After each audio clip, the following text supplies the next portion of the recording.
We are live, it's looking like. Let's actually pop this chat up here. That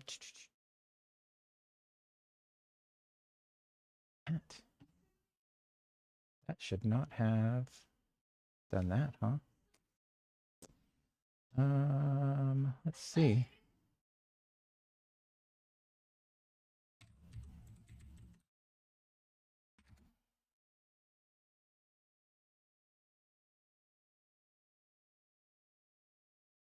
Okay, now that changed there. Okay, that's fine.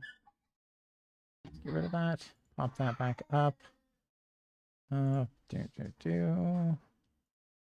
right. So, hey, welcome. How's it going? Yeah, I've been slacking a bit, huh, on these podcasts. I skipped 2 weeks, and I've had this gear that a friend had sent me. Not sent me. He let me borrow, handed to me. I guess I don't know. So I had this gear that a friend let me borrow. He does audio stuff, more on the musical kind of production side, as a hobby. Hang on a second. I need to close this door.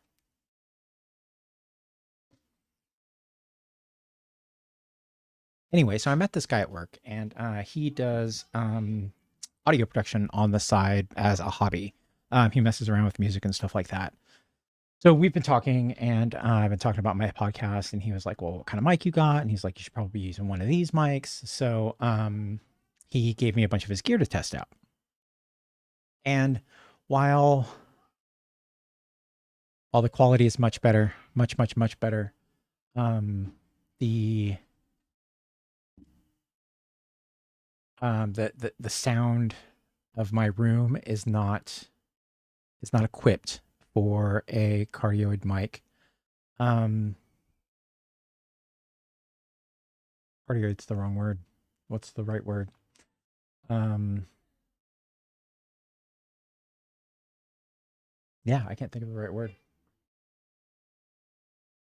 Yay, I'm back streaming so you can watch me stutter. Let's see here. Dynamic versus condenser.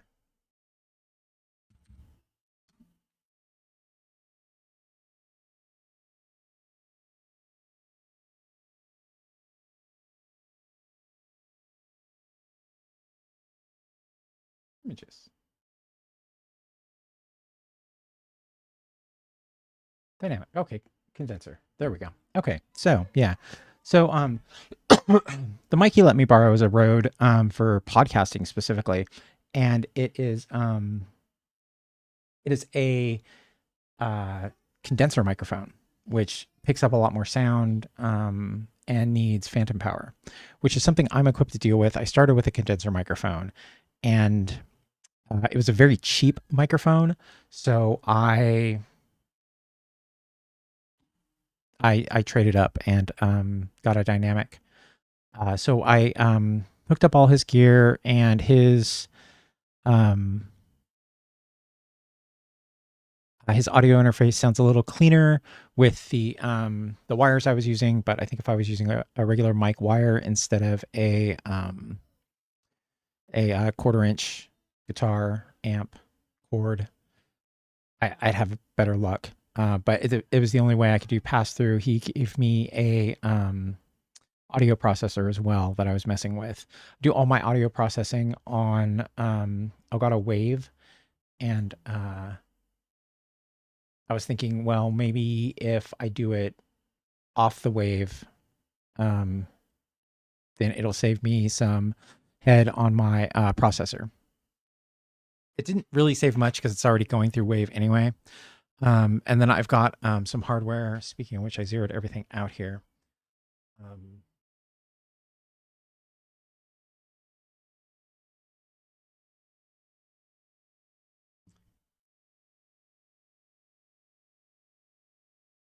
Anyways, hoping to save some, get some headroom back on my processor by using hardware processing instead of software processing.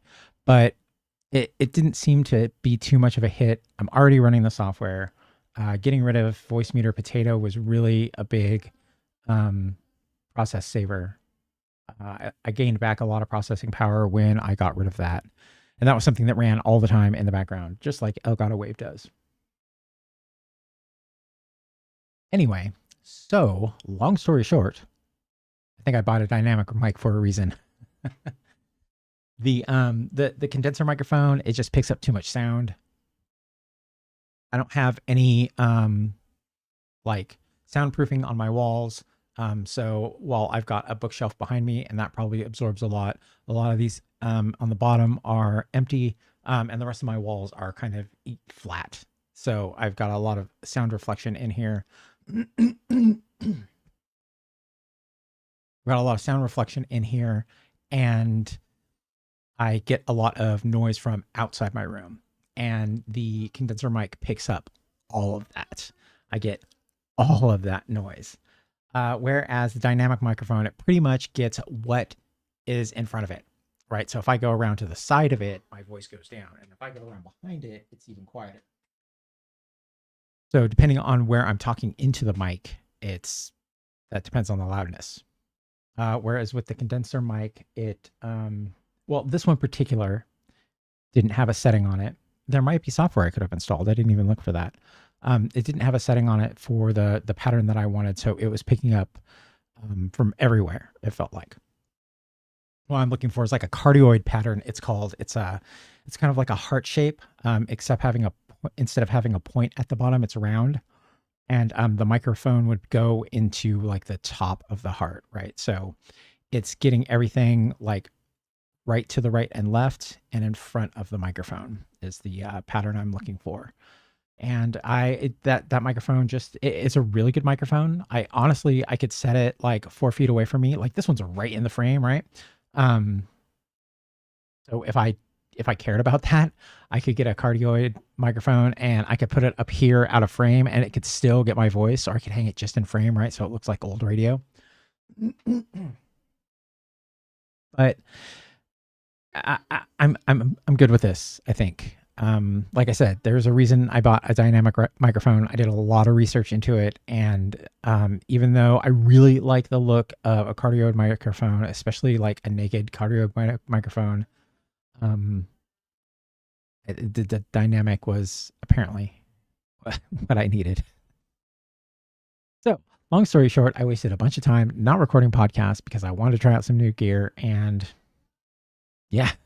Ultimately, I didn't need to try it out because I knew what I was doing in the first place, or I did my research in the first place. So we have played, I want to say we've played only once in the 2 weeks that I haven't casted. We still haven't got to Oz, and that's all right, because that's the way I run games. Players drive the adventures. I like that, because it keeps the players engaged, right? The players are doing what they want to do, not what necessarily is on my agenda. But it also keeps me engaged. It also keeps me engaged because I'm having to think a lot more on my feet. I'm having to stretch scenes out. I'm gonna have to add scenes in the middle. So I'm doing a lot more improv. And that makes the game more interesting for me. If the game goes right off my prep, then I'm not doing a lot during the game, unless it's a heavy role play session. And then again, I'm leaning on a lot of improv. So getting to Oz tonight looks promising. I still need to do a Tetra prep. I'm really avoiding prep lately because I think World Anvil is overwhelming me. I haven't been spending a lot of time with World Anvil, and the time I do spend is filling out like 1 or 2 fields, and it's fine not to use all the fields on World Anvil, but then I've got this huge like flat I can't even think of the word. I have this huge flat like organization. So it's like, 16 boxes end to end, right? And what I really need is a more vertical organization. And instead of spreading 5 things out between region, city district, who's in control of that district, who the leaders are in that district, and spreading that out over 5 different pages, or 5 different categories of pages, right? There would be 1 for the city, there's 5 for the districts. That means there would be 5 for each of the leaders of the districts, 5 for each of the mayors of the districts, 5 for each important person in those districts, right? Well, I guess 1 for each important person in those districts, whatever. And that's a lot. That is a lot of pages. And I feel like I'm losing touch on some of these. So like, I know I prepped who was in charge of which district, but I don't know where it is. Like, I don't see it in World Anvil. I don't see it in my recent list. My to-do list has gotten out of control, so I don't even use it anymore. And so what I need to do is put that in one World Anvil page, and I can use a generic article. So instead of, being specified as a settlement district, as a ruler in a specific district, right? There won't be a lot of interlinking to these pages, but it'll be on one page, and I can go, okay, so here's the city, here's the list of districts, here's the list of people in those districts. And if that starts to get too full, then I can start breaking that stuff out. Oh, I need a whole page for this person, right? Because this person's got a lot of info on them. So I take that section out, put a link to their page in there, and then I can fill their page out and link out to that. With World Anvil, also, you can hover over it, and it will show you kind of like a snapshot of that page. So I think if I steer my prep that direction, I'll have more luck with the prep. So like right now, I feel like the prep isn't doing me any good. The prep is just kind of scattering everything down, and while it's helping me because I'm writing it down, that's about all it's doing. It's not it's not doing much more than cementing it in my brain. I don't have quick access to looking it up, and I feel like I'm going to need that once we hit Oz. Oz is, I mean, I've got the PDF, I've got the hardback behind me, but it is a lot of GM setup. It's a setting toolbox more than a specific setting, and it's more customizable than Wild Beyond the Witchlight is, where I can just leave the PDF up and work out of the PDF and I'm fine. Or the D&D Beyond page, not the PDF. Same thing, really.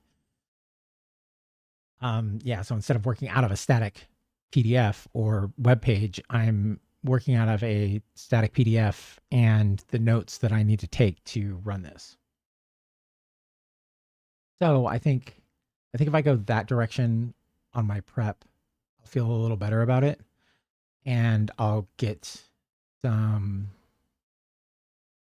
I'll have some more organization and feel like I can access the information that I'm putting in there instead of it just being all over the place. I keep thinking that I want to make these pages public and I want to show them to my players. But again, there's not much information on here. Like the stuff that I'm filling out like 3 boxes. I'm putting like maybe 15 words of information on each of these pages. So it's really just not worth sharing them to players if, all it is says Oz, the city of Oz, and here are the districts in the city of Oz, right? And then those link out to other pages that say these are the districts and here are the people in those districts. So, and in my past, players haven't used this either. So I'm building this for some theoretical reason that is not going to come to fruition, because after I've got it all filled out, the game's going to be over and no one's going to come back and look at it. I mean, they might. Don't get me wrong. It's definitely like in some of my other games, people have gone back and looked through session notes and stuff like that. But I'm not even taking a lot of session notes because someone else is writing them up.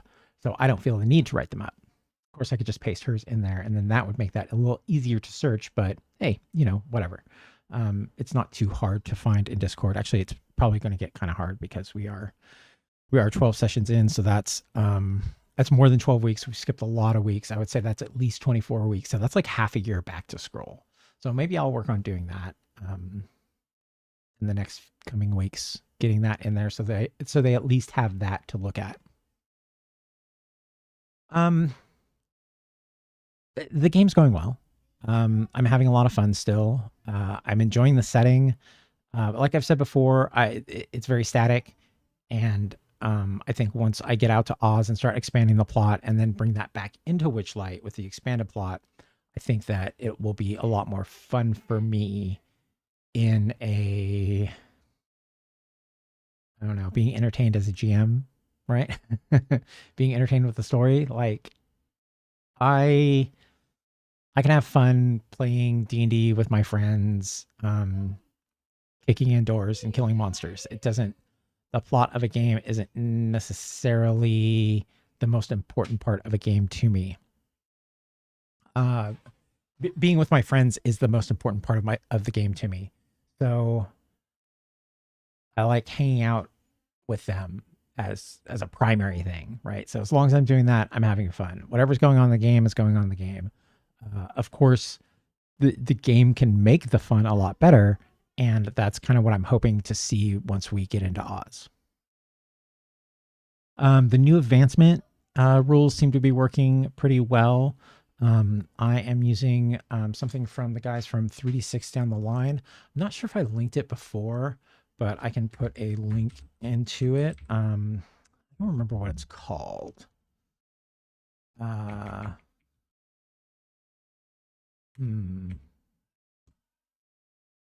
mean, I guess I could look it up real quick. Feats of Exploration. So I'm using Feats of Exploration by the guys who do the DM actually, who does 3D6 Down the Line. And I think it's really good. It works really well.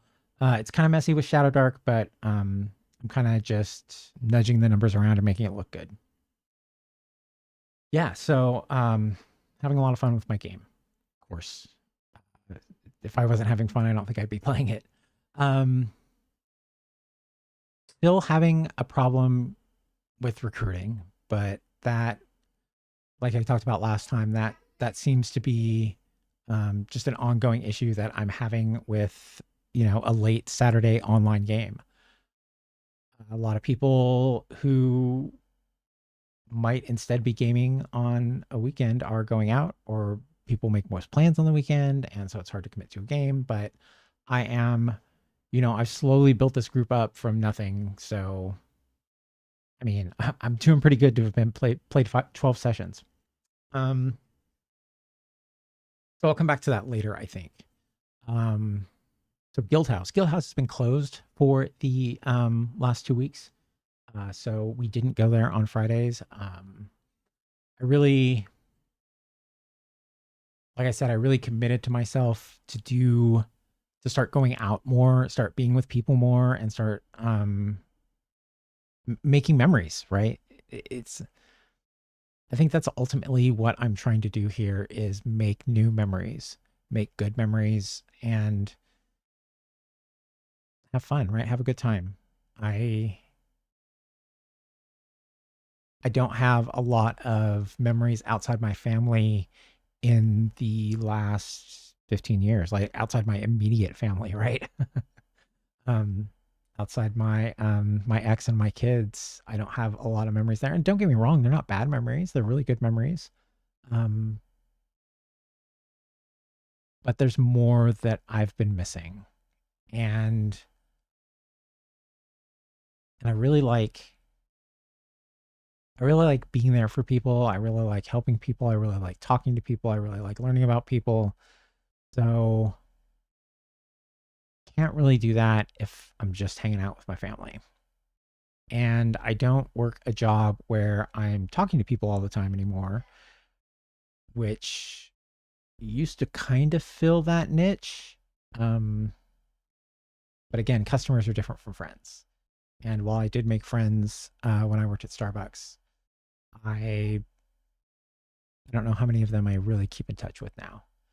And that's what I'd like. I'd like some friends that I keep in touch with, and that I want to talk to and I want to hang out with, and I want to make memories with. That's what I'm looking to do right now, and that's what I'm doing. It's not what I'm looking to do. It's what I've been doing. So even though Guild House has been closed, I came up with other stuff to do. Um, so I found out that Guild House was going to be closed on the Thursday, I think, the Wednesday. I found out on Wednesday night that it was going to be closed, and it was like 5 o'clock, I think, or 4 o'clock, and I was like, well, shit, I got to go to bed, so I'll start dealing with this tomorrow. Um, so that night, I kind of like started looking around, started trying to find like alternate places to play, started reading through Discords. I'm in like 5 Discords that are local that have talked about this in the last 4 months, last 2 months probably. So I was looking at playing somewhere. I found a meetup group that I've been a part of for like 12 years, like really ever since I moved to back to Gilroy. I've been part of this meetup group. I think like she was talking that she's been doing it for 15 years. I'm like, yeah, I've probably been a member for 15 years, but I've never gone to one of these groups. So I messaged her and we talked about it, and she ended up hosting at her house. So I brought, I think, 4 of my friends, maybe 5 of my friends, to some stranger's house, and it was really fun. It was really funny. Everyone who was in her group already walked in and was like, "Wow, there's a lot of people here." Every single one of them said that. It was great. Um, and so this might be something that we do go back to from time to time. I had a lot of fun. I don't get enough board games in anymore. And most of mine are packed away. So I've got like a handful of card games out that I like, stuff I would take on vacation. Um, but yeah, so that was a lot of fun. And I got to see, I got to see people that I hadn't seen in quite a while. Yeah, it was a good time. Had a lot of fun. Um, so last night, what we did, we ended up doing karaoke, suggested from a different Discord, and there were 5 of us, and that was a lot of fun. I've never done karaoke before, and it was a lot of fun. I'm an awful singer. I choked really really hard on one song, and it's the one that I have recorded as well. So I've got that awful shit on record. But I had fun doing it still. And I hit hard on a couple of songs, and I really had a good time. Um, so that we only did that for 2 hours though, so I knew like I wasn't going to want to come home at 9 o'clock, even though I didn't get any sleep yesterday and I had probably too many energy drinks. I knew that I wasn't going to want to come home at 1 o'clock. When we stop at like 12 o'clock, I don't want to go home. I sit in my car and go, I don't want to go home. What do I do? What do I want to do? A couple times I've driven up to like a hill and just kind of sat and read my phone while looking at the city or whatever. Um, but yeah, I don't want to go home after I've had that much fun.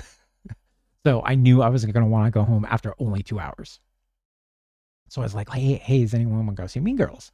So we went and saw Mean Girls last night, and it's really, really fucking good. It's a musical, so if you don't like musicals, you're probably not going to like it. But man, do I love me a musical, and I really like the original Mean Girls, and this one was just as good, I think. And again, it's a musical, so bonus. Um, yeah, so that's about all I got for the stuff that's been going on with me. And I wanted to talk about retention this week. Um, I'm finding more than recruiting, retention is my current struggle. I am getting a slow and steady trickle of people interested in my games. I get at least 2 or 3 new people in my Discord a week, and the only place I advertise my Discord really is this show and when I recruit. The only place I advertise my Discord really is this show and when I recruit. So even though I'm getting this influx of people, and I've even like talked to people and made characters with them, some of them have played, I'm really like falling short on keeping these people here. And I'm sure there's a lot of different reasons for them, right? And I think I talked about these last week, or not last week, last episode when I was talking about recruiting. This is a numbers game, right? The more people I can crank through this recruiting system that I'm doing, the more people I can retain and the larger group I can have. So yeah, it's just about getting people through as quickly and efficiently as I can to find out if they're going to stick around. Being consistent is probably my biggest issue that I can see right now. I will go 2 weeks and not play a game. I canceled the night of when I got a new player 2 weeks ago, and that person hasn't been back. Hopefully, they said last week that they had a thing. Hopefully tonight they'll show up and they'll get to play. I'm definitely excited for that. But yeah, so like it's not just getting the people, but keeping the people. And like I said, there's a lot of different reasons that I could not be keeping the people, right? Game style, like they just might not mesh with my game style, right? A lot of people look to role-playing games as combat counters, and there hasn't been any. Like, we rolled initiative once and they talked their way out of it. So, this isn't a combat focused game. And it might be good to put a link into one of the videos of my game. That's a good idea. I think I'm going to do that.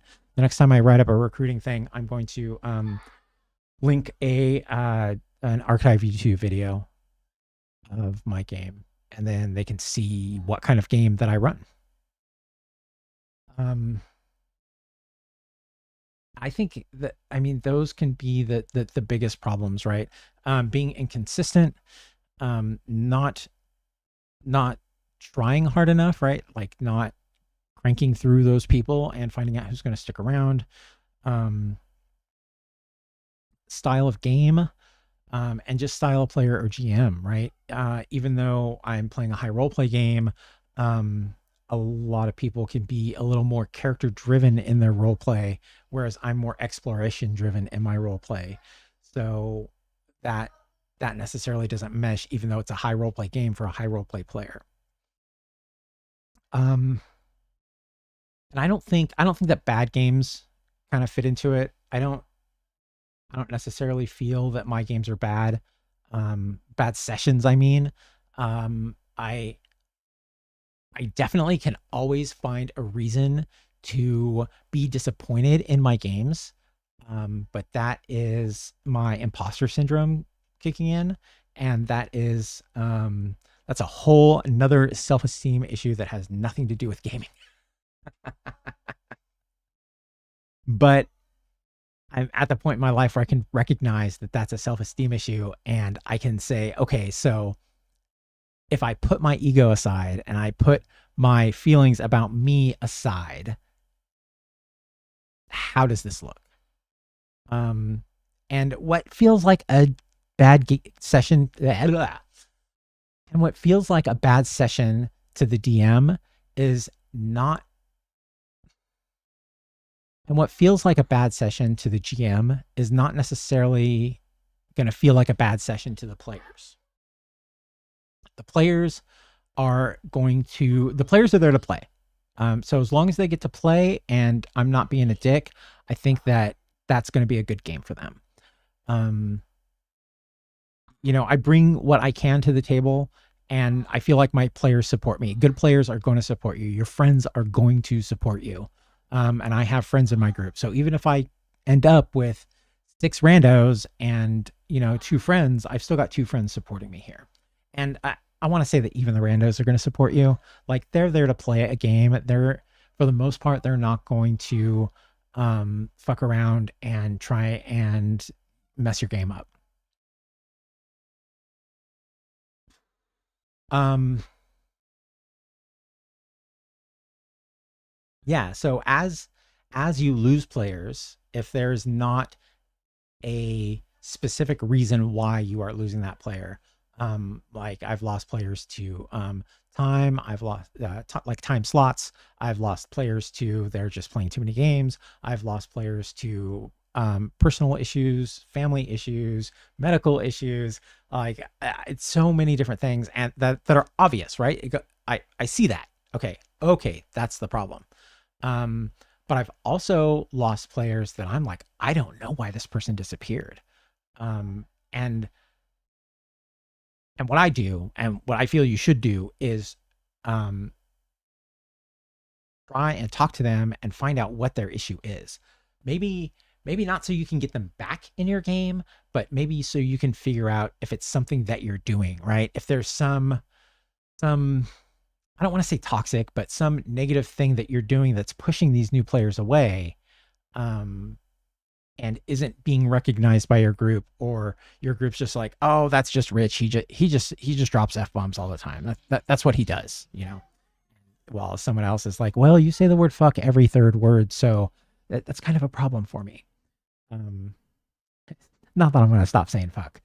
So unfortunately, I've tried that, and it's very, very difficult for me. I'm a sailor, and most people don't seem to mind it, because I'm not cussing at them. Anyway, that was relevant. I should probably just cut that out. Um, anyway, talking to your player who is leaving, like an exit interview, trying to find out why they're leaving, and making sure it's not something that you're overlooking, right? Um, I think that's very important. Um, if there seems to be larger issues in the group, then you can go to the group and talk to the group about that. Hey, so we've lost 2 players because of this. What do you guys think about this? You know, it might be worth changing our style a little bit, or it might be worth changing the way we do this or that a little bit, just to see if we can retain more players, and try some new stuff out, maybe. Yeah, so talking privately with players who drop, that I think that's another big thing, is making sure that you send a message to them. Oh, I'm sorry to hear that you're not going to be able to play anymore. I've had people like mention it in Discord. I've had people text me outside Discord. I've had people message me in Discord. But I always want to make sure that I touch base with them and say, hey, you know, what's going on? You know, is everything okay? Um, how can I help? If we can't resolve that, that's fine. And I usually encourage them to tell the other players that they're leaving if they don't. I always say something like, hey, go ahead and drop a message in general so everybody knows that you're leaving and they can say goodbye to you. Because I find that when people leave groups and find out that there's no hard feelings, I think that makes it easier for them to transition into a new group. It's one of those things, you know, the first group you find isn't necessarily going to be the group that is for you. It's like friends or counselors or doctors or whatever, you know, you have to go and meet a bunch of these people to figure out where you fit in, right? Or where the other people fit in with you. You know, it's not a clicky thing. It's a style and a comfortable thing. It's an attitude thing, and it's just a people connecting thing, right? So I think that making it easy on them to leave is super important, and that's why in my session 0 I have an open door policy on my table that says, the idea behind that is, and the idea behind an open door policy is that a person can get up and leave from the table at any time without saying anything for any reason, and they don't have to talk to me about it, and I will not ask them a question if they're walking away. You know, they can just stand up, scoop their shit up, and say, I'm gonna leave. Okay, I'll talk to you later, hopefully, right? Hopefully it's not at a convention. where I'll never be able to see that person again and connect with them. Hopefully I can, find a way to get a hold of them, or maybe find a friend of theirs I've done a couple times and kind of checked on them on the outside if I couldn't get a hold of them directly.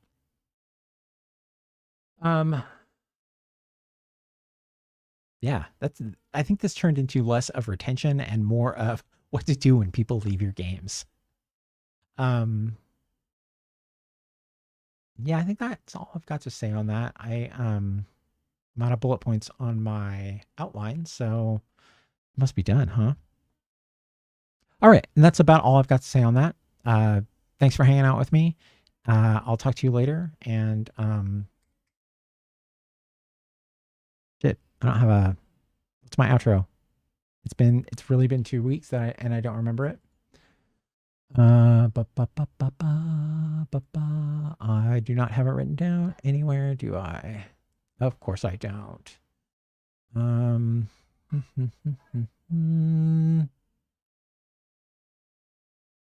Yep, gone. Don't know.